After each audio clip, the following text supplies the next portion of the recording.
Assalamualaikum warahmatullahi wabarakatuh. Selamat datang di Rumah Keluarga Indonesia, rumah kita semua. Selalu di sini kita akan mendapatkan begitu banyak inspirasi, mulai dari pengasuhan, seputar anak, ketahanan keluarga, dan banyak hal lainnya. Alhamdulillah hari ini pun kita akan mendapatkan banyak inspirasi dari guru-guru kita yang sudah datang di sini, insya Allah ya. Nah, saya perkenalkan satu-satu dimulai dari yang paling dekat dulu. Beliau adalah guru kita semua, Ayah Irwan Rinaldi. Assalamualaikum Ayah Irwan. Beliau nih ayahnya anak-anak Indonesia. Masya Allah. Nih kalau masalah keayahan udah lama banget ya. Udah Sang lama Merobi banget. juga ini. Sang Merobi beliau. Ya. Dan di depan saya ada Ustadz Bendri yang terkenal dengan nama panggungnya Ajo Bendri ya. Masya Allah. Masya Allah Ajo Bendri. Beliau ini juga menjadi rujukan untuk parenting gitu ya. Bahkan aktif sekali juga di media sosial. Follower udah berapa Ustaz? Lupa ya, udah banyak banget ya. Bukan saya yang ngurus. Pokoknya setiap kali ngelihat medsos tuh muncul lagi, Masya Allah Ajo Bendri, ya Allah Ajo Bendri, ya Allah kenapa Ajo Bendri lagi sih gitu kan. Ayah mana nih Irwan? Muncul banyak banget gitu ya, luar biasa. Tapi benar Ustadz Bendri ini jadi rujukan buat masalah pengasuhan ya. Masalah pengasuhan dan rumah tangga di kalangan kita para orang tua. Nah berikutnya alhamdulillah ada guru kita juga Pak Triyatno Prabowo. Ya beliau ini luar biasa ya, bareng istrinya menjadi konselor juga, aktif juga, insya Allah pejuang yang luar biasa. Alhamdulillah. Bakal seru nih insya Allah ya, karena pembicaranya kelas berat semua ini insya Allah. Gitu. Mudah-mudahan banyak hal yang kita dapatkan. Dan ngomongin apa nih serunya? Menjelang Ramadan, salah kita ngomong tentang topik Ramadan gitu ya. Sambil ngopi dulu mending. Oh Masya Allah sambil ngopi, alhamdulillah.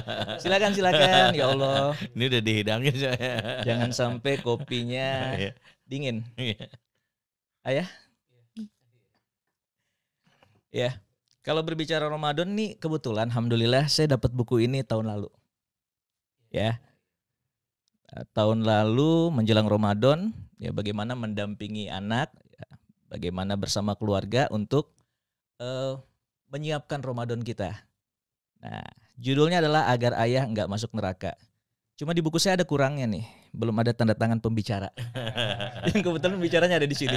Ada Ustadz Bendri, ada Ayah Irwan. Nanti pulang boleh minta tolong tanda tangan ini ya. Nodong tanda tangan, ya alhamdulillah. Ini kan sebenarnya kalau dibaca ini kan enak ya, maksudnya renyah gitu. Cuma kok ngeri sama judulnya ya, Agar Ayah Nggak Masuk Neraka. Ini siapa yang mau nyeritain nih judulnya? Jadi ini pelakunya. Iya. Beri keterangan dulu kenapa bikin judul ini. Iya memang saya selalu didorong sama Irwan selalu bikin judul. Kalau konten Ayah Irwan tanggung jawab. Jadi memang kalau judul itu kita meyakinkan bahwa kadang energi yang keluar ayah itu ada dua ya, ada energi yang cepat melesat, ada yang energi yang biasa saja ketika melihat situasi berkaitan dengan anak-anak gitu. Nah kita belajar bahwa Quran sendiri ketika memberikan sebuah tausiah mengenai pengasuhan itu dengan kalimat yang cenderung dimaknai negatif ya, yaitu rasa takut ya, dalam surat An-Nisa 9 wal yakhsal ladina law taraku min khalfihim zuriatan di'afan khafu alaihim, hendaklah takut kepada Allah orang-orang meninggalkan di belakang mereka generasi yang lemah. Jadi kenapa Allah memakai kalimat yang secara halus memberikan kalian harus takut loh. Kenapa? Karena ternyata rasa takut itu kalau kita pahami itu energi. Orang tuh berubah, orang bisa lari cepat ketika dikejar anjing karena rasa takut. Ya ketika ditagih debt collector takut gitu ya, kaburnya kencang gitu ya. Maka ketika kita tahu bahwa kadang-kadang memang ada hal yang harus kita sampaikan di dalam Quran itu, ada satu ayat yang sebenarnya itu sebuah visi yang luar biasa yang diajarkan Quran. Mengapa Allah mengatakan ya ayyuhalladzina amanu qu anfusakum wa ahlikum naro, orang beriman jaga dirimu dan keluargamu dari api neraka. Kan ada dua yang kita pelajari. Satu, subjeknya pertama ku anfusakum itu ke ayah, ya wa ahlikum itu untuk ayah juga dan keluarganya. Yang kedua, jangan sampai masuk neraka gitu ya, terbebas dari neraka.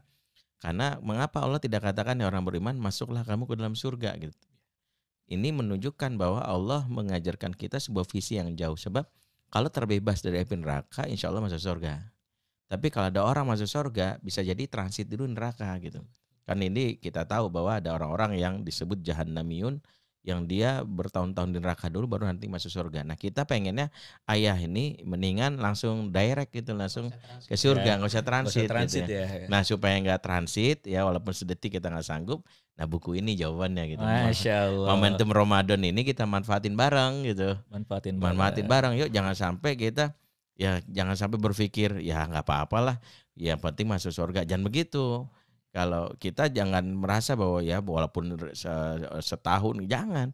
Sedetik aja kita nggak akan sanggup. Karena kalau kita bahas hadis-hadis tentang neraka yang mengerikan itu, itu sangat ngeri. Makanya ya ini sedikit nada ancaman, tapi sebenarnya mudah-mudahan dipahaminya melecut diri gitu. Wah jadi energi lah untuk mau berubah gitu. Ya nggak horor ya. Ibaratnya ini ada anjing rabies di belakang kita yang warning kita, ayo lari kenceng gitu. Makanya kompensasinya judulnya doang. Tapi kalau dibaca dalamnya sih sebenarnya lebih. Jadi nggak horor ya sebenarnya. Nggak horor. Wajahnya Rambo dalam Rano sebenarnya. Horor ngeliat wajahnya maksudnya. Iya, gitu ya. Itu udah berapa angle gitu kita ganti tuh gambar fotonya. Akhirnya udahlah ini mentok karena udah deadline dari penerbit, udahlah pokoknya. Alhamdulillah. Apa yang ada wajah kita. Saya mau make up dulu sebenarnya gitu ya. Potong rambut ya nggak sempet lah. Jadi kalau dari sisi keayahan ini Kang Febri, ayah itu kadang-kadang memang ada satu sisi tertentu itu memang harus dengan cara yang edukasi gitu ya, advokasi, tapi ada saatnya memang amputasi. Kalau laki-laki itu memang ada saatnya memang dia harus amputasi, harus memang bilang bahwa kaki lo harus dipotong gitu, karena itu kan sifat laki-lakian yang harus ini. Nah pendekatannya salah satunya adalah ada saat-saat di mana memang ini berbahaya. Kalau hanya proses edukasi yang kita lakukan, nggak akan ada perubahan gitu. Jadi memang harus ada amputasinya, harus ada peringatannya gitu. Terutama persoalan ke berpuasa gitu ya. Salah satu, karena ini kan bukunya memang pendekatannya ke puasa sebenarnya. Ya kalau ayah itu kan punya peran besar ya dalam menyiapkan ini ya, apalagi memanfaatkan waktu puasa nih. Nah, hal fundamental apa yang mungkin harus disiapkan ayah agar puasa ini bisa dijadikan momentum untuk perbaikan keluarga? Nah, ke beliau nih, karena ada buku The Great Death. Nah, gitu. Beliau dulu dia yang jawab. Momennya pas nih, Ustadz Bowo bisa menjelaskan juga, pasti ada korelasinya ya, disambung-sambungin lah ya. Ya, jadi kalau dikaitkan dengan buku The Great Death, 5 Pilar Ayah Hebat itu, di situ kan saya mencoba untuk merangkum berbagai aspek yang saya sebut dengan 5 pilar itu, grit itu. Ada gentleman, ada role model, kemudian juga ada dari edukatif sebagai seorang ayah, kemudian juga adaptif dan terpercaya. Ya, pasti kalau kita berbicara aspek Ramadan itu, ketika kita endingnya atau goal setting dari Ramadan itu kan takwa ya, bagaimana keluarga ini menjadi takwa. Nah, tadi menarik kalau dari Ajo Bendri, Ustadz Bendri itu, ketika kita berbicara ya ayyuhalladzina amanuku anfusakum wa ahlikum naro itu dimaknai atau ditafsirkan ya Ustadz Bendri, salah satunya kalau Imam Mujahid ya, bagaimana kita bertakwa dan bagaimana kemudian kita mendidik keluarga untuk menjadi takwa. Nah, kalau dikaitkan dengan konsep psikologi ini, ada konsep father involvement namanya. Bagaimana keterlibatan ayah dalam keluarga, dalam pengasuhan. Kalau yang disebutkan tadi kaitannya dengan bagaimana ayah tidak masuk neraka, perspektif dari keterlibatan seorang ayah itu ada dimensi ayah itu punya responsibility, tanggung jawab. Jadi menarik nih kalau kita berbicara bahkan dari aspek psikologi, mengakui adanya bahwa ayah itu punya tanggung jawab dalam keluarga. Nah, ketika kita berbicara tanggung jawab, responsibility, bagaimana salah satu tanggung jawab dalam perspektif agama, dalam perspektif Islam, mengajak tadi keluarga untuk takwa. Gitu. Jadi bukan hanya dia menjadi takwa secara sendiri begitu kan, kemudian menjadi keluarga yang bareng-bareng, sekeluarga masuk surga.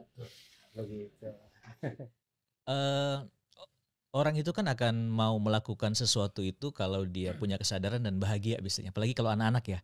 Ya, kalau dia bahagia melakukan sesuatu, maka dia akan melakukan terus gitu. Tapi kalau dipaksa, ketika nggak ada paksaan dia nggak akan melakukan. Nah, gimana nih caranya menciptakan anak ini untuk bahagia, Ajo? Maksudnya bahagia menyambut Ramadan gitu ya? Iya, memang pertama kata tarhib sendiri kan sebenarnya kata yang menunjukkan bagaimana kita menganggap bahwa Ramadan ini bukan sekedar tamu biasa ya. Kalau dalam bahasa Arab tarhib itu dari kata rohaba yang menunjukkan sambutan istimewa, makanya bentuk masdar katanya marhaban. Ya, dan dalam bahasa Arab itu ada dua sambutan, ada marhaban, ada ahlan wa sahlan. Saya pernah bertanya ada satu syekh apa bedanya gitu. Kalau beliau menjelaskan, almarhum Syekh Hasan Bashir, salah satu guru saya waktu di Mahat, bahwa ahlan wa sahlan itu biasanya buat tamu yang biasa saja gitu. Biasa yang kita berdatangnya ahlan gitu. Tapi kalau marhaban tuh buat tamu agung. Ya yang kita ada appointment gitu, ada janji, dan kalau dia nggak datang kita gelisah gitu ya. Makanya ketika datangnya tamu yang istimewa rahaja atau orang-orang yang kita anggap begitu khusus mata kita, sambutannya marhaban. Nah, ketika kita menyambut dengan tarhib dan marhaban, maka itu menunjukkan ada sebuah proses kita mengenalkan dulu bahwa anak bisa mengenal spesial atau tidak kan gambarannya dari orang tua yang menjelaskannya, bahwa ada sebuah proses di mana ayah itu harus melakukan sebuah proses melakukan imajinasi, anak itu dikembangkan gitu. Mengapa sih Ramadan spesial gitu? Ya, jadi jangan cuma bilang gitu Ramadan ini istimewa, tapi ayah sendiri gak ngeliatan bahwa ada sebuah proses yang istimewa gitu ya. Misalnya kenapa sih sampai ayah tuh di bulan Sya'ban ini sampai bangun mengelatih puasa gitu ya. Terus ayah kayaknya selalu ngadain rapat misalnya. Kenapa nanti pokoknya 10 hari terakhir kita nanti ada program itikaf sekeluarga misalnya. Karena ayahnya menjelaskan ada hal yang istimewa gitu. Mulai dari ayahnya sendiri bahagianya gitu. Jadi kan begini ya, anak itu mengenal bagaimana sejatinya Ramadan justru dari cara kita juga memperlakukannya, mempersiapkan. Jadi kalau kita sendiri kelihatan nggak ada dengungnya di keluarga, anak-anak juga nggak bisa gitu. Benar-benar. Modeling itu yang paling utama gitu. Jadi ya mungkin itu yang kenapa buku yang ditulis ini sebenarnya saya itu tidak bicara banyak ya. Saya kalau itu hanya 10 atau 15 halaman di buku ini karena ini juga dipaksa sama ya Irwan. Tapi royalti beliau yang paling banyak sih. Karena judul. Karena judul. Saya bilang pokoknya dari judul dah. Orang beli udah judul. Filosofisnya Iya. Nah, akhirnya saya bilang, Irwan bantu dong gitu karena beliau kan pengennya ini sebuah panduan teknis gitu. Saya bilang ini harus dikenalkan kepada para ayah. Nah, beliau yang mungkin tahapan stepnya itu lebih detail nih untuk menjelaskan gitu. Iya. Sebenarnya ini sih Kang Febri, yang Ajo bilang tadi itu, yang dibilang oleh Ustadz Bowo juga, ayah itu kan tugasnya dua sebenarnya. Betul. Yang menjawab limaza wa kaifa. Itu aja sebenarnya tentunya. Jadi limazanya harus dijawab oleh ayah, kaifanya harus ditunjukkan sama ayah gitu. Nah caranya adalah seperti Kang Febri tanya, bagaimana bahagia. Potensi bahagia sudah ada di anak-anak gitu. Tapi bagaimana caranya berbahagia, kenapa harus berbahagia? Nah itu yang kita harus kerjakan oleh sang ayah gitu. Nah kita mencoba sebenarnya untuk mengasih tahu ke ayah bahwa limaza itu harus dijawab, kaifah itu harus dijawab gitu. Kalau enggak anak susah untuk mendapatkan bahagia sendiri, susah gitu karena dia nggak punya pengalaman yang banyak gitu. Misalnya dia ingin bahagia di berbuka, potensinya ada, Allah berikan itu ke anak gitu. Tapi limazanya bagaimana, kaifahnya bagaimana gitu. Nah itu salah satu yang kita mau sampaikan ke ayah sebenarnya, bahwa jawablah dua pertanyaan ini gitu. Untuk urusan apa saja sebenarnya di dalam peran kita sebagai seorang ayah, terutama kehadapan dengan bulan Ramadan gitu. Karena ada cerita menarik kalau buat saya pribadi nih.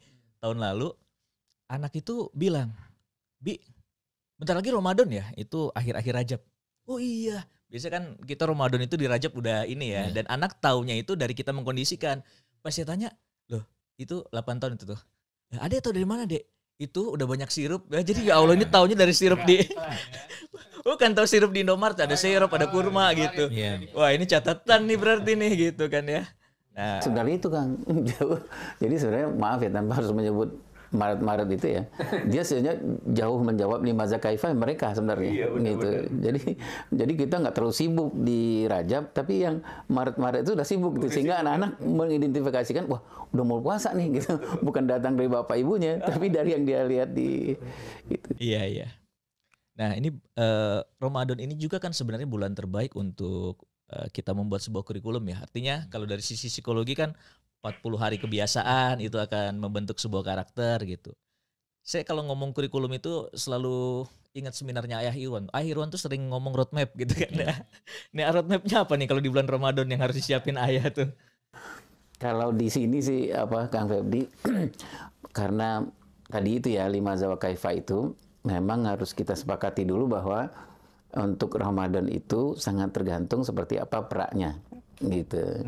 Jadi sebenarnya kalau untuk pembiasaan ke anak-anak sebenarnya bukan di Ramadannya. Justru ke anak-anak itu di peraknya justrunya gitu. Jadi kalau conditioningnya bagus, yang 2 bulan itu bisa kerjakan dengan baik gitu, seperti misalnya bikin kurikulum anak umur berapa ini harus apa tantangannya gitu, karena kita tulis di sini nih Kang Febri. Jadi misalnya bagaimana pembiasaan ke anak-anak, pembiasaan hati buat anak 2 sampai 6 tahun gitu, karena itu kan berbeda ya Kang ya.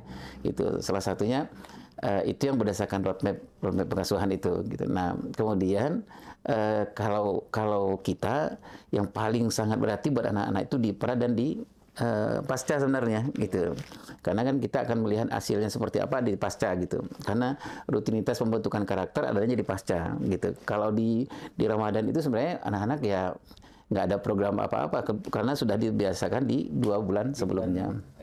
Jadi, nah kalau bagi yang ini nonton podcastnya udah mepet Ramadan gitu, telat nggak nih?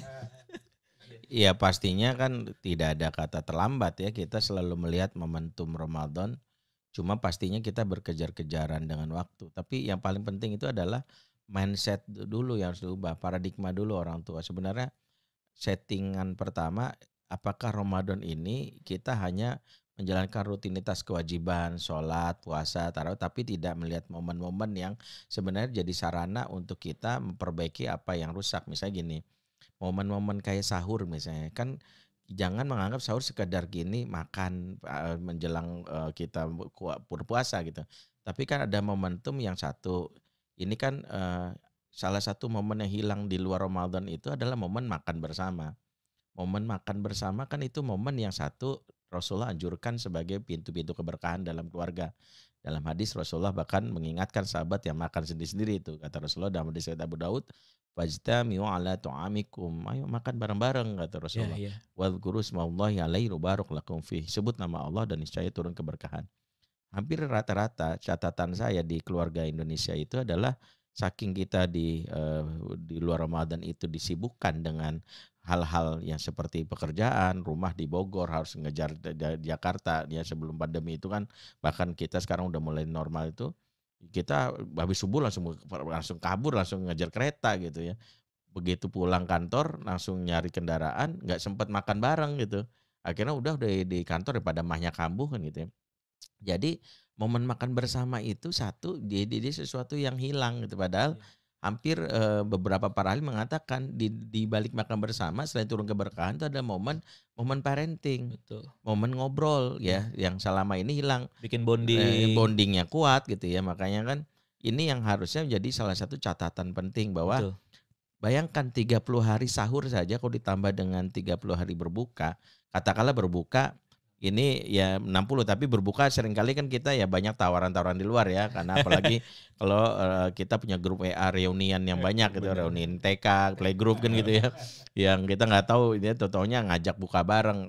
Oke lah kalau berbuka kita sibuk lah, kayak Yerwan tuh jadwal berbukanya udah susah di booking sampai sekarang gitu ya. Nah jadwal sahurnya ini gitu ya, nah sahur itu momen harusnya. Betul. Nah momen itulah yang harus kita manfaatin. Misalnya bagaimana momen itu makan bersama tuh versi yang diajarkan apa sih? Jangan-jangan makan bersama tapi sebenarnya cuman sama-sama makan. Nah, kan ini beda. Betul. Nah, jadi kita serumah tapi nggak sejiwa, nggak terkoneksi gitu. Jadi makan tapi yang satu nonton TV, yang satu ngeliat handphone gitu ya. Tapi makanannya sama, padahal nggak begitu. Itu kan momen yang harus dimanfaatin. Itu baru ke sisi teknisnya, sisi peluangnya. Belum nanti kontennya gitu ya. Makanya dulu saya ingat Irwan sempat diskusi sama saya, bilang, yuk kita bikin yuk misalnya 30 kisah pengantar sahur gitu. Maksudnya jarang-jarang gitu lagi makan gitu, ayah bilang, wah ini kalau makan ini tuh ayah jadi ingat. Ada satu sahabat tuh kalau makan tuh lahap gitu ya. Itu ada dia itu sahabat yang doyan makan, badannya agak besar, ketika suatu saat dia misalnya dipanggang gitu namanya khobab bin al-ard ya, tapi dia lemaknya itu mematikan api. Jadi momen-momen itu kan Benar-benar ya. bayangkan kalau 30 hari ada 30 kisah, masa iya digempur anak dengan kisah itu nggak satu pun masuk, Nggak nyangkut gitu ya. nggak nyangkut gitu. Sayangnya banyak orang tua yang akhirnya ya makan. Bahkan membuka paginya aja buat anak mau sahur itu emosi udah negatif dulu tuh. Iya, selain susah bangunnya itu dengan ancaman. Awas, pokoknya nggak puasa, jangan bikin malu. Abi ini Dihabisin. Abi anggota dewan. Dia berjemput lagi, jangan bikin malu gitu ya. Iya, gitu ya. Gimana kadar pelopor gitu. Bahaya kalau saya bilang kayak gitu. Tapi menarik nih apa statementnya dengan memanfaatkan Ramadan ini sebagai bagian dari mendekatkan kembali ya di momen sahur itu. Tadi barusan ngisi nih ayah, ngisi anak-anak SMP. Temanya bagaimana adab berkomunikasi dengan orang tua. Rame tuh pertanyaan muncul dan curhatan. Ya gimana mau komunikasi, orang nggak pernah ngobrol gitu. Terus ayah nggak ngertiin atau bunda nggak ngertiin, maunya dia yang didengerin nggak dipahamin gitu. Nah justru ini kan tantangan ya. Yang menariknya adalah saat kita membuat sebuah program, sementara komunikasi kita nggak baik dengan anak, ini kan bisa jadi agak susah merealisasikannya. Nah dari sisi psikologi gimana nih Pak? Ini kan kita udah anggaplah ada beberapa keluarga nih yang tadi ya serumah tapi nggak sejiwa gitu kan ya. Gimana mau bareng-bareng untuk merealisasikan ini, sementara mengkomunikasikannya aja susah. Gimana Pak Bowo nih? Ya, jadi ini luar biasanya tadi kalian disampaikan Ustadz Benri kaitannya dengan bagaimana Ramadan ini disambutnya dengan marhaban ya Ustadz Benri ya, karena ini memang tamu agung istimewa, momentum benar nih Kang Febri kaitannya dengan bagaimana setiap keluarga tadi untuk memanfaatkan betul. Cuman begini, saya melihatnya kadang-kadang kita terjebak pada bagaimana melihat sebuah aktivitas ibadah itu akhirnya malah justru menjadi sempit. Nah, ya Irwan. Padahal kalau kita memahami dalam konteks Islam itu ibadah itu kan luas betul gitu. Tadi kaitannya dengan bagaimana kita makan menjadi momentum untuk bareng-bareng, itu kan bagian dari ibadah sebenarnya. Nah, tapi memang bahwa proses ketika kita mencoba untuk katakanlah sebuah aktivitas itu menjadi maksimal kan butuh ada peranya gitu tadi ya, ada proses yang sebelumnya terjadi. Jadi kalau tadi misalkan bagaimana ketika Ramadan itu kita bisa hadir bersama, bisa kemudian membangun kebersamaan. Kalau dalam konteks keayahan itu justru ada aspek terpenting keterlibatan ayah itu ada engagement, ada bagaimana itu kita punya bagaimana kita bisa kemudian mendapatkan ikatan dengan anak. Nah, itu momentumnya di Ramadan. Tapi betul Kang Febri. Jadi kalau kita berbicara komunikasi tadi ya, bahwa kemudian ada anak merasa kurang bisa bahkan hanya sekedar bicara di ruang makan itu, di tempat makan itu diam, silent semuanya begitu, atau kemudian tadi yang katakan Ustadz Benri masing-masing dengan gadgetnya. Ngomongnya kalau minta uang doang. Nah ini memang menjadi tantangan, apalagi memang betul kaitannya dengan ayah ini, aspek komunikasi ini memang harus kemudian dilatih terus ya Kang Febri. Ada penelitian 60% itu anak itu merasa dia enggan untuk bicara sama orang tua. Untuk bicara saja sudah enggan gitu, apalagi kita kemudian berbicara bagaimana menjadi ayah yang asyik, bagaimana menjadi ibu yang asyik. Nah itu memang butuh proses. Dan prosesnya itu ya, saya mencoba memahami ya hal-hal yang sederhana saja tadi. ketika makan. Ini ada kisah yang menarik, saya selalu menyampaikan ketika seminar, ketika training itu. Ada kolega saya sama-sama psikolog, tapi dia lebih senior dan dia non muslim. Dia 10 tahun di Amerika, tinggal di keluarga Yahudi, Ayah Irwan. Tinggal di keluarga Yahudi. Itu menariknya, dia cerita keluarga Yahudi ini punya sebuah budaya, sebuah kebiasaan, dalam sepekan itu makan bersama. Tapi makan bersamanya itu ada kontennya gitu, tapi kontennya juga nggak berat-berat, sekedar kemudian ditanyakan, sepekan yang lalu kamu mengerjakan proyek kebaikan apa, kemudian nanti sepekan ke depan proyek kebaikan apa, dan itu nggak ada alasan untuk yang mungkin kalau bahasa kita ada anaknya lagi kuliah ngekos untuk nggak pulang, semuanya dipanggil pulang. Nah, ini menurut saya menjadi hal yang tadi momentum Ramadan, kebersamaan itu akan memanggil semua anak-anak untuk kembali ke rumah begitu ya. Lebih tepat gitu untuk kita mengambil momentum itu gitu. Baik. Jadi Kang Febri, kita boleh nyela-nyela aja boleh ya, boleh ya. Gitu. Ngobrol santai ya. Iya. Kalau yang tertutup rapi itu bukan di sini. Ada broadcast di sebelah ya. Jadi kalau di sini nih Kang Febri, sebelum kita bicara ke teknis, ada 3 hal yang harus kita benerin. Gitu. 1, masing-masing kita membereskan relasi spiritual. Gitu. Nah, ayah dan ibu beresin spiritual, karena ngurus anak ini ngurus miliknya Allah gitu. Jadi jangan sok-sokan dengan teori apapun, nggak bisa gitu. Sebelum kita mendekatkan diri kepada Allah, karena Allah yang Maha punya mengatur anak ini gitu. Jadi intinya adalah ayah dan ibu perbaiki relasi spiritualnya. Itu rencana, itulah yang paling awal kita sampaikan di sini. Nah, bantunya gimana? Kita bikinin checklist gitu. Misalnya mulainya gimana nih suami dan istri gitu, karena doanya kan harus kuat nih gitu ya. Karena kan menurut para ulama jangan pernah mengatakan bisa membuat anakmu soleh dan soleha gitu, karena itu ranahnya Allah gitu. Jadi kalau gitu mendekatkanlah kepada yang milik anak, itu ya Allah gitu. Nah, 1, kalau bicara soal ayah dan lain itu memang harus relasi spiritualnya memang dikuatkan gitu, masing-masing. Tahajudnya, tilawahnya seperti apa, sebagainya. Yang kedua adalah yang tadi kita bicarakan, relasi pernikahan. Itu menjadi sesuatu yang wajib gitu. Nah, ayo kita cek kita ini tim nggak gitu, karena pekerjaan tim nih untuk menghebatkan anak-anak gitu. Harus ada sentuhan dari tender love-nya, ada sentuhan dari tough love-nya gitu. Nggak bisa nih, karena di Ramadan ini kan membangun maskulinitas, membangun feminitas, membangun konstruksi kelaki-lakian, membangun juga konstruksi keperempuanan. Karena kan bulan yang sangat luar biasa nih gitu. Nah, tanpa memberi kesan relasi pernikahan kita, berat kita untuk bicara mengasuh anak gitu. Nah, jadi sebelum Ramadan itu, yang kedua yang paling penting juga adalah kita harus secara jujur, secara sadar, tidak boleh jaim-jaim, harus periksa berdua yang tadi Ustaz Bendi katakan. Sebenarnya kita ini berumah tangga berpura-pura sakinah kah gitu, atau berpura-pura damai kah gitu ya, atau sebenarnya kita ini banyak sandiwaranya sebenarnya gitu loh Kang gitu. Sebenarnya mungkin karena kita aktivis atau kita udah terlanjur ada merek gitu. Jadi anggota dewan tadi. Karena itu saya takut karena itu iya Ustaz Benri gitu. Iya. Belum dicalonkan.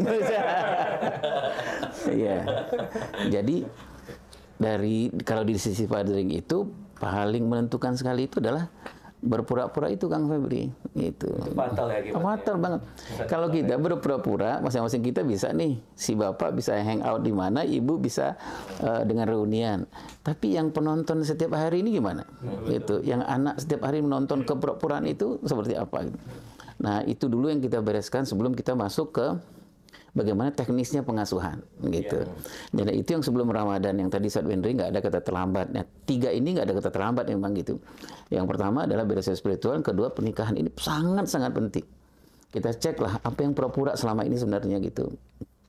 Karena kan kita benar-benar kalau kita melihat sistemnya mengasuh anak kan, kita nggak bisa langsung ke anak nih sebenarnya Kang Febri ya, gitu ya.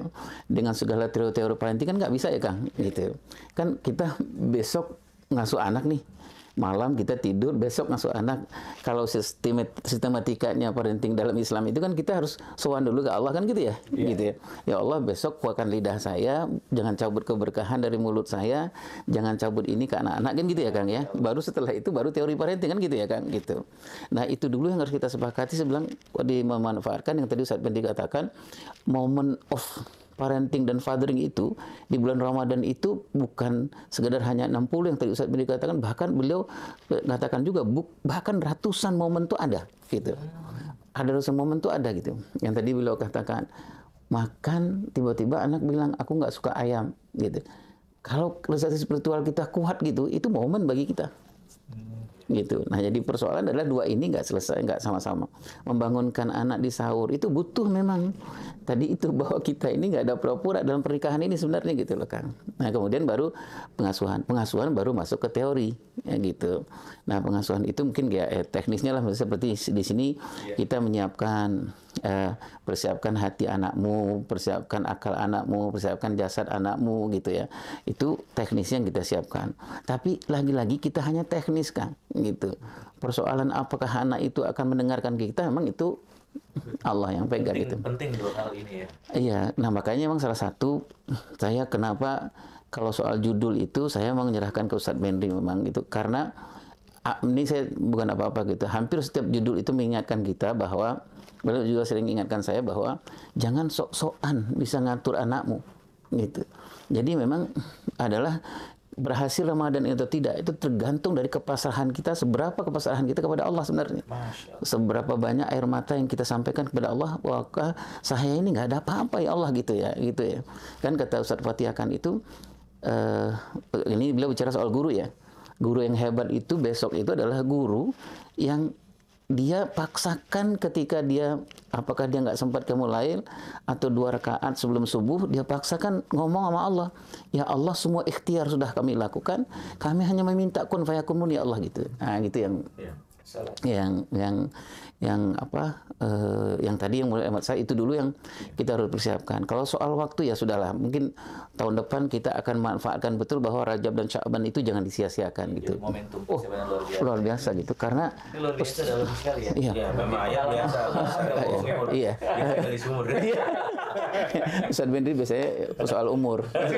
Soal udah Sarah itu Jadi memang satu poin yang saya juga diingatkan oleh Ayah beberapa kali bahwa memang the real parenting itu. Parenting itu kan, parenting is about us as a parent. Iya, betul. Jadi tentang kita yang sebenarnya. Jadi saya selalu meyakinkan diri saya bahwa gak ada jaminan saya siapapun bahwa anaknya jadi anak soleh itu gak ada.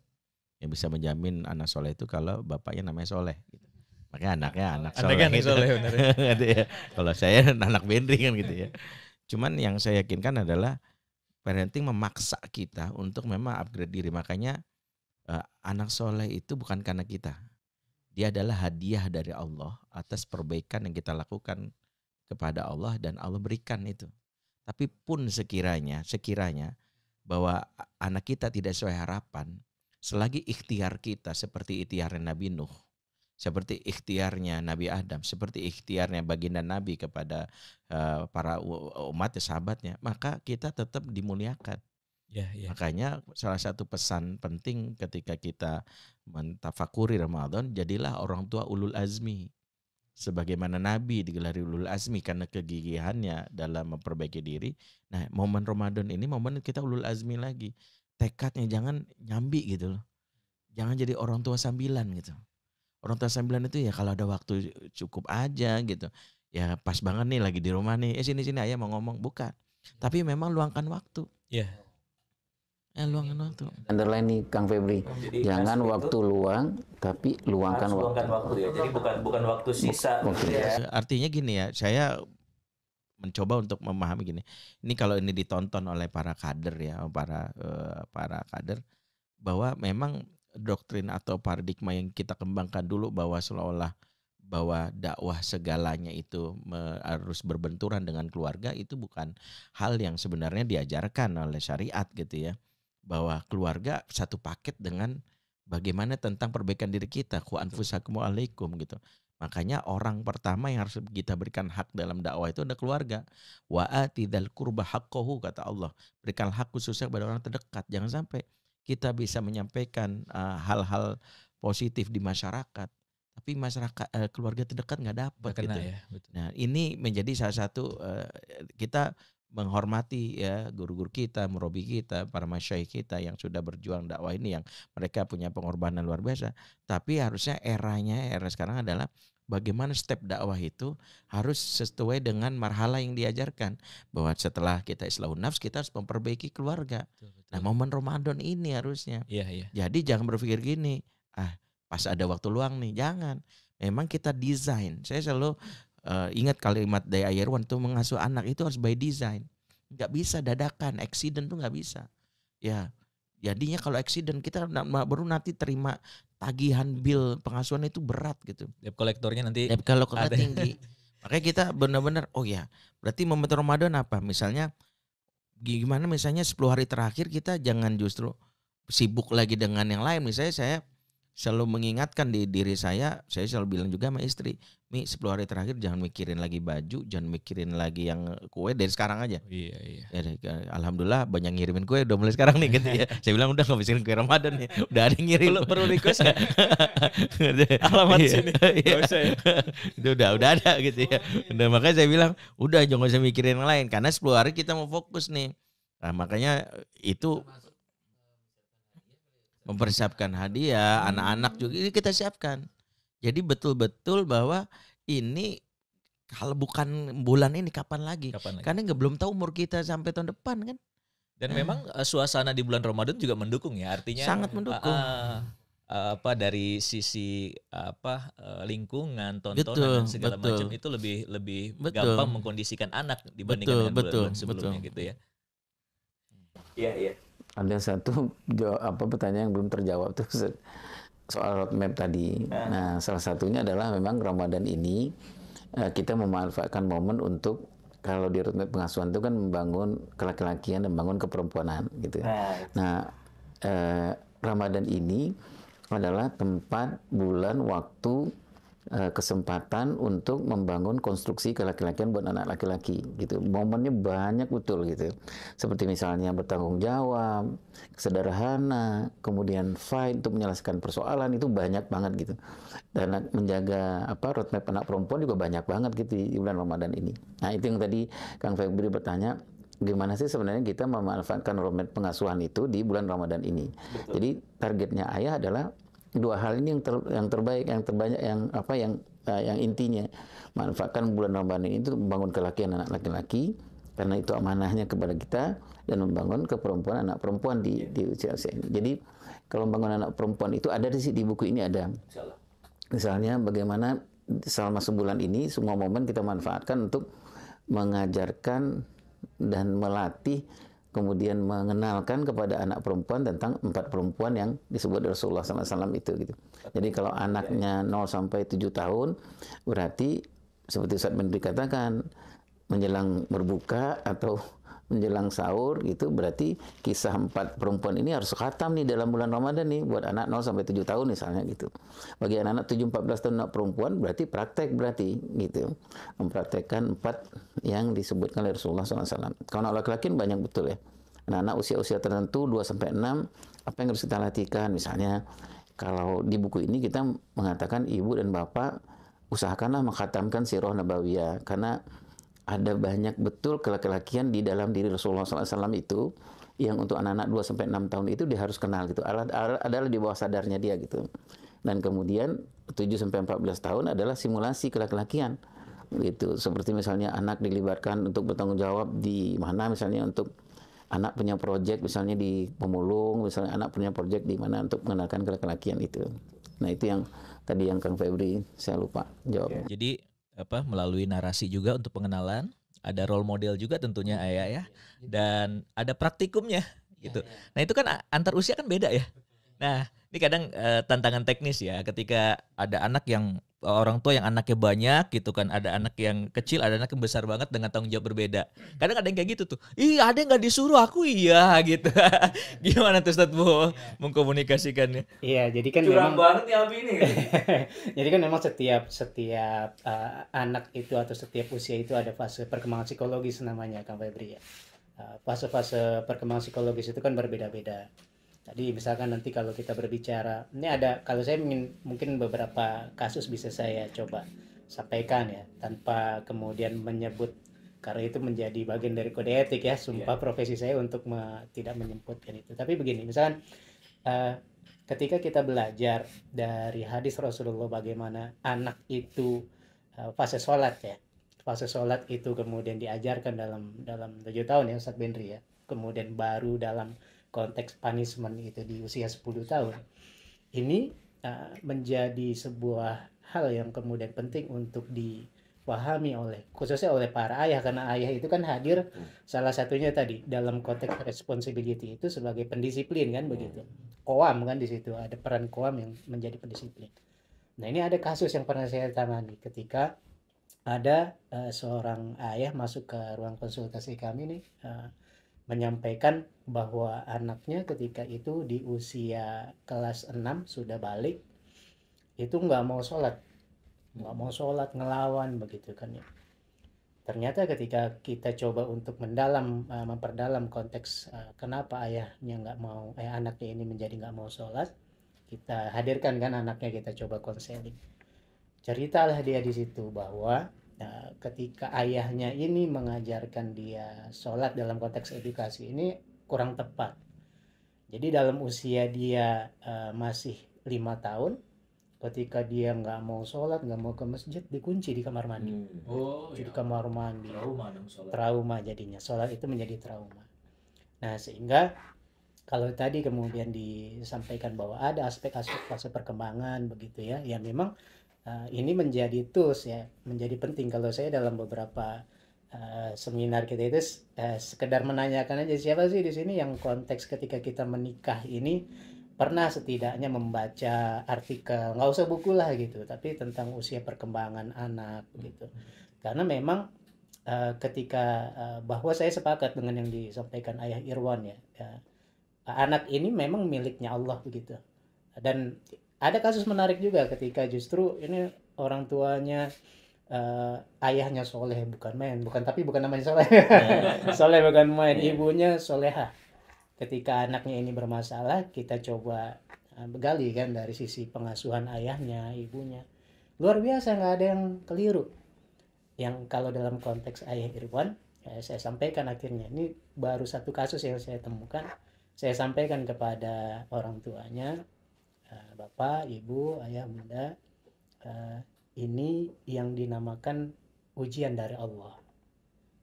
Sudah luar biasa bentuk pengasuhannya, tapi bahwa kemudian anak ini menjadi ujian buat dia. Nah, kalau saya sebenarnya gini Kang Febri, kalau di luar itu, saya ingin kemudian menekankan konteks fathering gitu ya, konteks fatherhood untuk konteks Ramadan ini. Karena memang tadi kaitannya dengan nuansanya, kondisinya ini luar biasa kondusif. Yang ini tadi dalam secara sederhana saja sudah disampaikan oleh Ustadz Benri, ya karena ayah tuntutannya adalah keluar rumah, bahkan misalkan sebelum subuh sudah ngejar kereta tadi begitu kan ya. Ini kita ada momentum dipertemukan dalam momen-momen kita pagi-pagi sahur gitu kan. Tadi kalau misalkan memang memungkinkan untuk berbuka iftar bersama. Tapi targetnya juga sederhana saja, kalau menurut saya tidak usah terlalu muluk-muluk yang tadi Kang Febri sampaikan awalnya, menjadi ayah yang tidak komunikatif, tidak asik, kemudian seolah-olah dia mau langsung tampil asik di anaknya, itu nggak bisa juga dikamuflase seperti itu, karena kan berbicara butuh proses. Nah, sehingga kalau menurut saya ada aspek penting itu minimal dapat engagement, dapat bonding saja begitu. Bahwa nanti setelah bonding engagement itu meningkat kepada aspek-aspek yang lebih bisa kita dapatkan, yaitu menurut saya by proses tadi yang kita coba pasca Ramadan. Karena kan itu nanti bergulir kan, bahwa ini kawah candra di muka, prakteknya ba'da Ramadan. Gak kerasa ya, 30 menit lebih. Kopi udah habis belum? Masih ada. Kalau masih ada masih lanjut berarti. Cuma ayah bunda yang hari ini menonton ya mungkin nggak bisa dibahas secara detail dan panjang ya, bisa sampai sahur lagi kita nanti gitu Ini ya. ini baru episode awal Episode aja. awalan gitu ya. Tapi bagi yang ingin mengajukan tema-tema untuk bisa kita bahas di RKI Talks, boleh tulis di kolom komentar juga nanti. Ya, satu lagi mungkin ya. Satu lagi mungkin. Tukang Febri. Banyak. Kalau masih ada yang pengen rasa ingin tahunya masih banyak, beli buku maksudnya itu. Oh gitu. Gitu. Ini di akhir maksudnya. Oh, Iya. Taiwan udah mau penjualan. Udah, takut lupa saya. Fenomena yang sekarang ini kan yang banyak terjadi ya di kalangan remaja itu, saya melihat bermuara dari ketidakbisaan para anak-anak kita gitu kan, anak-anak ini untuk memiliki daya kontrol atas dirinya ya, entah itu kontrol emosi, entah itu kontrol syahwatnya gitu. Nah sebenarnya bulan Ramadan ini kan bulan kontrol diri ya, mengontrol hawa nafsu. Nah secara teknis gimana nih Ajo untuk memanfaatkan bulan Ramadan ini sebagai bulan yang bisa mengontrol? Iya, jadi di buku itu di pengantar saya bilang ada kalimat menarik dari Ibnu Jauzi ya dalam kitab Bustanul Wa'izin ya. Ketika beliau mengatakan asyuru inna asyara kaola di Yakub alaihi wa alaihi wassalam. Bulan yang 12 itu seperti anak-anaknya Yakub alaihissalam. Wa syahr Ramadan baina syuhur ka Yusuf baina ikhwati. Dan bulan Ramadan di antara 12 bulan yang lain seperti Yusuf di antara saudara-saudaranya. Ya, sebagaimana Yusuf sebagaimana Yusuf paling cintai ahabul aulad ila Yakub, kadzalika Ramadan ahabu syuri ila alamil guyub. Sebagaimana Yusuf paling cintai dibanding bulan saudaranya di sisi Yakub, begitu juga Ramadan punya kedudukan istimewa di sisi Allah sebagai pencipta kehidupan. Jadi Ibnu Jauzi itu membuat perumpamaan yang saya merenungi kenapa dia umpamakan Yusuf dengan Ramadan gitu. Seolah-olah orang yang keluar Ramadan itu jadi Yusuf gitu. Ternyata ada akhlak Yusuf yang dibahas oleh para ulama, termasuk Syekh Amin As-Sinkiti dalam kitab Adawul Bayan. Ada 3 akhlak Yusuf dan itu sebenarnya target dari perilaku Ramadan. Yang pertama, Yusuf dikenal anak yang al-qawiyyu 'alal masyaqqah, dia kuat melewati ujian kesulitan. Jadi memang produk Ramadan tuh seperti Yusuf yang dia enggak gaya anak zaman now apa-apa healing gitu. Apa-apa kayak toksik banget nih. Yusuf itu 12 kena tahun mental, dikit-dikit kena mental. 12 tahun dia mengalami selain bullying dari saudaranya, dicemplungkan ke sumur, dimasukin ke dalam penjara, kemudian mengalami situasi sulit kan. Itu nggak pernah berpikir buat apa hidup begini, mending mati aja, nggak ada kan. Padahal dia lepas dari bapaknya di umur 7 tahun. Menunjukkan ada sebuah proses pendidikan dari Yakub yang harus kita pahami. Ini figur ayah loh antara Yusuf. Jadi kalau kita bahas Yusuf ini nanti nggak mau bahas ayahnya bukan ibunya. Karena ibunya wafat kan pada saat Yusuf baru lahir, itu namanya Rohil. Yang kedua, Yusuf disebut dalam ini sebagai al-qawiyyu 'ala syahwat. Dia kuat menghadapi ujian syahwat. Buktinya dalam surat Yusuf 24 itu. Ketika digoda oleh Zulaikha, yang kalau baca tafsir As-Sa'di itu sebut hadhihi mihnatu azimah azamul Yusuf. Ini ujian yang paling dahsyat di alam Yusuf. Kenapa? Semua orang kalau masuk seperti Yusuf susah. Kenapa? Dalam ruangan sepi dan kunci digoda wanita cantik gitu. Yang ruangannya sepi, kunci, dan kuncinya itu 7 lapis pintu. Itu dalam beberapa tafsir dijelaskan. Dan yang megang kuncinya itu cuman Zulaikha sama suaminya doang. Artinya nggak ada orang lain gitu. Yang kedua, Yusuf disebut al-qawiyyu 'alal ghadab. Kuat menghadapi ujian kemarahan. Di antaranya adalah ketika dia menjadi raja, saudara-saudara pernah menyakitinya datang dan nggak keluar tuh kalimat, ngapain lu datang? Lu pernah nyakitin gua bunuh juga sekalian. Tapi dia bisa mengalahkan itu sampai keluar kalimat la tathriba alaikum liyawm, hari ini nggak ada caci maki. Makanya singkatnya begini, momentum Ramadan ini sebenarnya momentum kita punya goals dalam pendidikan karakter 3. 1, jadikan momentum ini untuk mendidik anak untuk melewati ujian kesulitan.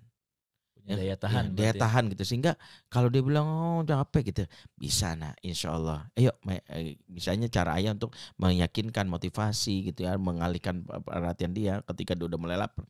Kedua, al-qawiyyu 'ala syahwat.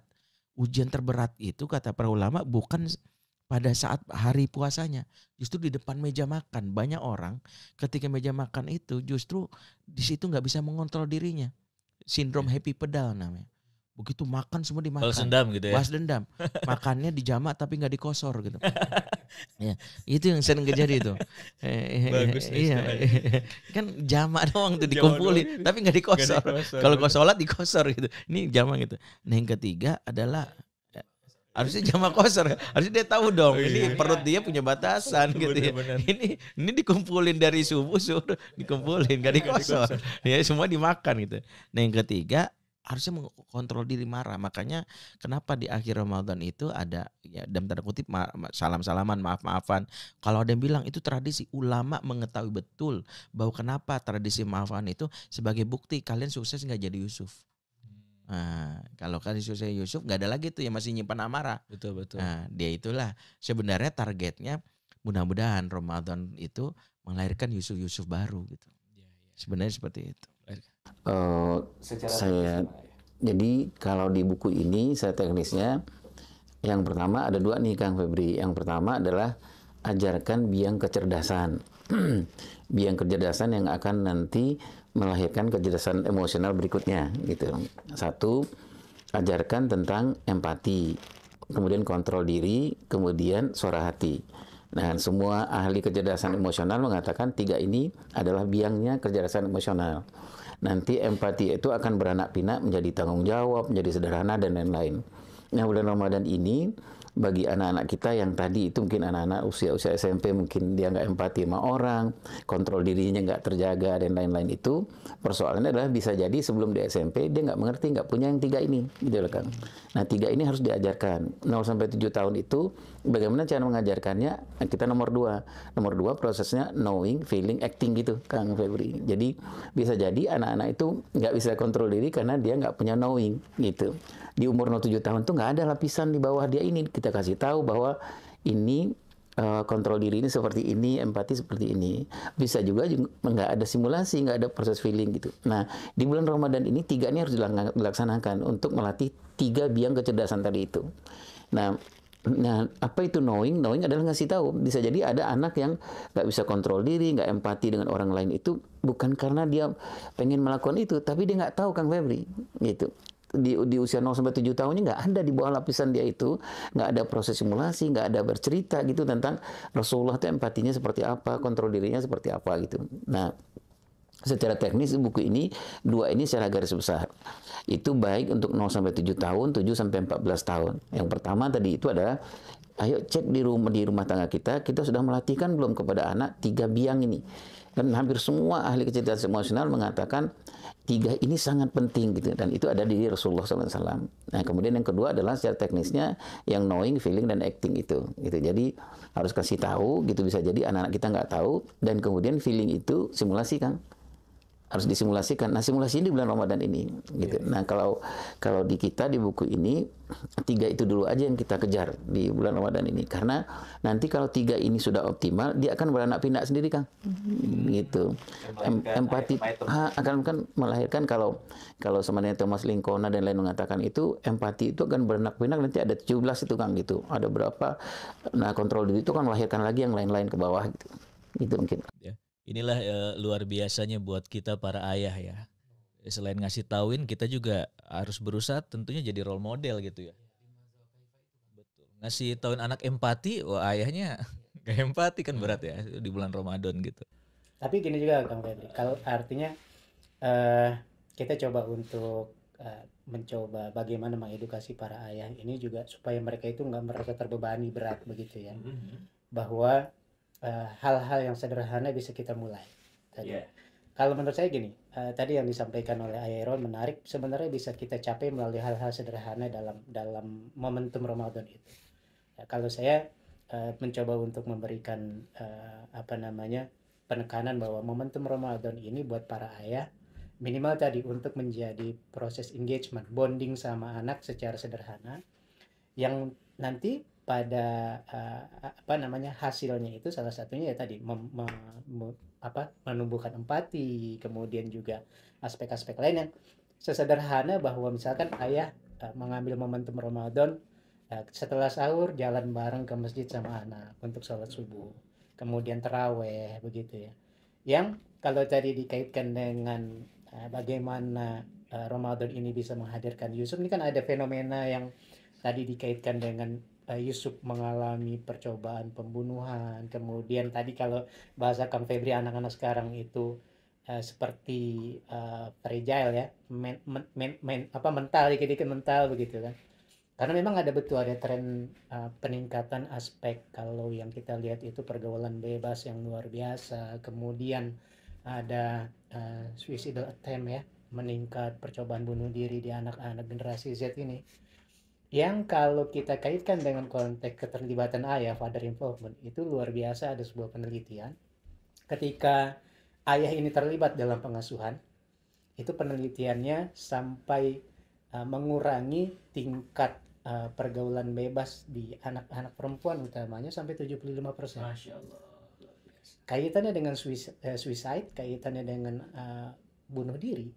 Justru ketika ayah itu tidak terlibat, kecenderungan bunuh diri pada anak-anak itu mencapai tingkat 63%. Jadi luar biasanya pentingnya peran ayah ketika dia terlibat. Sekedar tadi kalau menurut saya kita kejar proses engagement, bahwa nanti dalam prosesnya akan meningkat sampai aspek responsibility-nya, aspek kemudian bagaimana dia memiliki waktu yang lebih tadi bukan meluangkan waktu luang ya, tapi meluangkan waktu. Tadi accessibility kalau dalam konteks father involvement ini menjadi akan terus berproses begitu kan. Baik, alhamdulillah. Kopi sudah mulai habis. Sebenarnya banyak hal yang bisa kita diskusikan. Soalnya nggak ada temennya kopinya. Oh gitu. Kopi kan ada paste, kopi pastel. Kopi pastel maksudnya. Ayah bunda sekalian, alhamdulillah obrolan-obrolan santai ini mudah-mudahan jadi inspirasi kita untuk menyiapkan Ramadan kita. Dan satu hal yang membekas atau mendalam sekali yang disampaikan oleh 3 pembicara hebat kita, bagaimana kita menyiapkan terlebih dahulu diri kita sebagai orang tua ya, maksudnya ayah dan istri, untuk memiliki relasi yang baik dengan Allah Subhanahu wa taala gitu ya. Dan dengan relasi yang baik itulah ada kemudahan-kemudahan nanti yang didapatkan insyaallah. Kalau secara teknis ya insyaallah bisa ya didapatkan di sini, juga ada panduan teknisnya. Ini kalau saya lihat ada worksheet-worksheetnya juga gitu. Ya mudah-mudahan kita semua nanti bisa mendapatkannya. Apa nih? Kepoin aja IG Fatherman gitu ya. Di website sih itu buku itu dipesannya di website. Oh di website ya. www.fatherman.id. Cari aja. www.fatherman.id gitu ya. Silakan cari aja insyaallah. Masih banyak ya stoknya ya. Udah mau habis. Udah mau habis. Udah Open PO ya, pre-order nanti. Ya, tapi mudah-mudahan inspirasi ini juga bisa menambah semangat kita para ayah, seperti yang Pak Bu bilang tadi, bisa dimulai dari hal-hal sederhana. Gitu. Tadi ya, kita punya sisi-sisi manusiawi yang nggak mungkin sempurna tentunya ya. Tapi yang Allah lihat adalah keinginan kita untuk terus memperbaiki diri, mau belajar, mau sadar, dan terus berubah. Nah sebenarnya itu hadiah terindah bagi anak-anak adalah perubahan itu gitu kan ya. Perubahan yang anak-anak lihat setiap harinya itu keren banget buat anak tuh. Ya Allah, nih Abi sekarang berubah, Bunda sekarang berubah gitu. Nah perubahan ke arah yang lebih baik inilah yang akan membuat anak pun akan berubah dengan sendirinya gitu mungkin ya. Kadang-kadang anak itu nggak terlalu butuh what, tapi dia butuh how. Oke, di akhir kita minta para teman diskusi kita dan pembicara hebat kita untuk menyampaikan satu pesan buat ayah dan bunda. Siapa duluan nih? Ayah Irwan. Oh. Kalau saya biasanya nyerahkan closing ke Ustaz Benri. Biasanya bilang udah tahu lah apa yang saya pikirkan. Dari Ayah Irwan dulu. Kalau pesan untuk ayah dan bunda. Kalau saya sih do the best, let Allah finish it gitu. Jadi lakuin aja lah yang terbaik yang kita punya gitu, karena waktunya tinggal 15 hari lagi soalnya. Udah gitu. 3 itu aja yang penting, perbaiki hubungan dengan Allah, perbaiki pernikahan, dan perbaiki dalam persoalan pengasuhan kepada anak-anak. Gitu. Ajo, bisa dilanjut. Ini momen yang kalau kita nggak ambil, pilihannya adalah kita akan kerepotan di luar Ramadan. Jika diberikan kesempatan oleh Allah secara waktu, secara lingkungan, dan semua supporting system di luar Ramadan mendukung untuk pendidikan, tapi ayah masih sibuk dan urusan-urusan yang di luar itu, entah bagaimana anak kita yang tagihan pengasuhannya akan terus berjalan. Karena pengasuhan itu ibarat argo taksi yang akan terus, ya tagihannya akan terus naik kalau kita nggak buru-buru untuk segera membayarnya. Dan tagihannya itu yang akan membuat kita kerepotan di saat kita anak semakin dewasa. Take it or leave it. Ya. Terjemahannya di bawah sini. Silakan Ustaz Bu. Jadi kalau saya mencoba untuk bagaimana, kalau ibu-ibu berbicara, ibu-ibu ini kan momentum Ramadan akan, walaupun nggak menjadi jaminan ya, tapi kecenderungan bahwa ibu-ibu memiliki lebih banyak waktu di rumah dengan anak begitu. Nah, ini menjadi tantangan buat para ayah untuk betul-betul mengambil momentum Ramadan ini untuk sesederhana tadi, bagaimana membangun engagement, bonding. Karena menarik bahwa ada penelitian, anak itu justru merasakan kasih sayang itu ketika diberikan waktu, bukan diberikan fasilitas yang lain. Jadi ketika kita memaksimalkan Ramadan sekedar untuk meluangkan waktu kita tadi untuk anak, itu mereka akan merasa kasih sayang, mereka akan merasakan bagaimana bisa dimaksimalkan dalam konteks pengasuhan, sehingga tadi kalau yang disampaikan oleh Ustadz Benri, Argo ini berjalan dengan sesuai apa yang kita harapkan, termasuk juga idealisme kita yang kita mohonkan kepada Allah, bagaimana anak ini bisa menjadi qurrata a'yun itu kan, bagaimana penyejuk mata. Mungkin gitu kan. Baik, alhamdulillah.